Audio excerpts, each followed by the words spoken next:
Saudara Komisi Pemilihan Umum melanjutkan rapat pleno rekapitulasi perolehan suara tingkat nasional di luar negeri. Rapat pleno digelar dalam 2 panel untuk mempercepat proses rekapitulasi. Panel A dipimpin Ketua KPU RI Hasyim Asyari dengan agenda melanjutkan rapat pleno rekapitulasi pada hari keempat. Hingga pagi hari ini, panel A telah menyelesaikan perhitungan suara di 13 PPLN. Dan panel B dipimpin oleh Komisioner KPU Republik Indonesia Muhammad Afifuddin dengan agenda rekapitulasi hari kelima. Ada rekan kami Cindy Permadi di kantor Komisi Pemilihan Umum Republik Indonesia Jakarta yang melaporkan rekapitulasi di luar negeri. Cindy, selamat siang. Mengapa kemudian harus ada 2 panel dalam rapat pleno kali ini?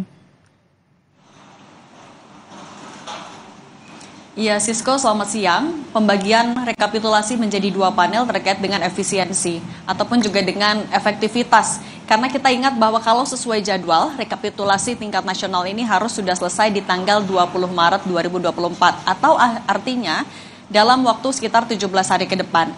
Nah, kalau di KPU RI memang untuk rekapitulasi yang didahulukan adalah penghitungan suara luar negeri karena disebut kalau menurut KPU sudah lebih siap. Ada 128 PPLN yang harus dihitung dalam beberapa hari ini, tapi kita tahu ada satu PPLN yaitu PPLN Kuala Lumpur yang masih belum bisa dihitung karena masih akan melakukan pemungutan suara ulang di pertengahan Maret.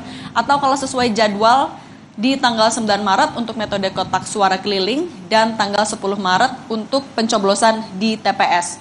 Sampai pagi tadi sudah ada 94 PPLN yang sudah dihitung dari hari pertama atau artinya di hari kelima ini sudah ada total 94 PPLN yang proses rekapitulasi manualnya sudah selesai. Nah, di panel A yang dipimpin oleh Ketua KPU RI Hasyim Asyari masih melanjutkan proses rekapitulasi hari keempat. Rencananya sebenarnya kalau sesuai jadwal kemarin ada 18 negara atau 18 PPLN yang akan direkapitulasi secara manual. Tapi karena belum selesai sehingga masih dilanjutkan hingga siang hari ini.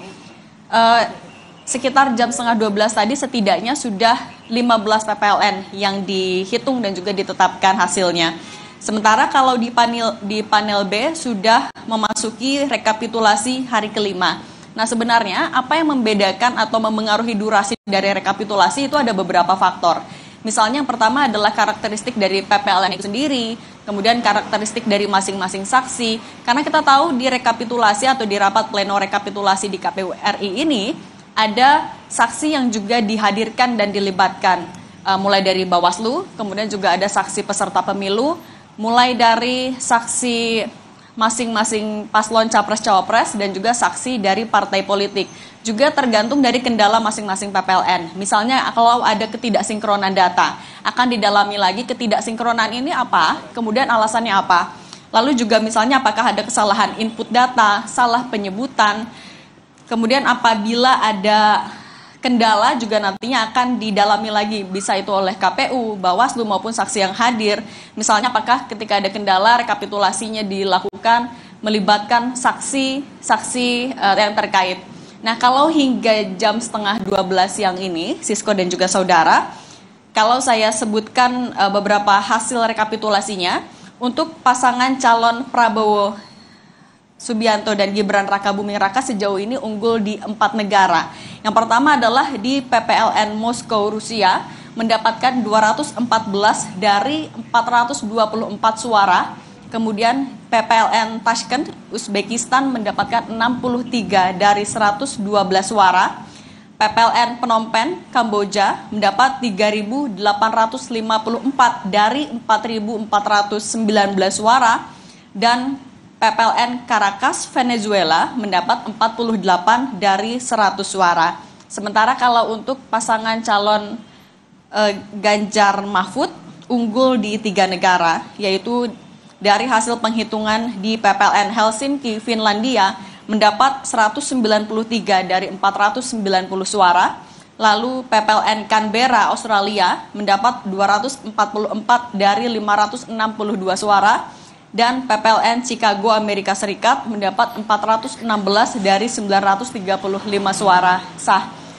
masih akan berlangsung proses rekapitulasi karena tidak hanya penghitungan luar negeri tapi juga nantinya akan dilanjutkan dengan penghitungan di dalam negeri. Sisko, akan kita tunggu bagaimana update-nya dan apa saja kendala di penghitungan luar negeri pada hari kelima ini, Francisco. Baik, terima kasih atas update Anda terkait rekapitulasi yang dilakukan oleh Komisi Pemilihan Umum Republik Indonesia. Ada 2 panel untuk mempercepat proses perhitungan karena targetnya 20 Maret 2024 sudah disampaikan kepada publik. Terima kasih Cindy Permadi.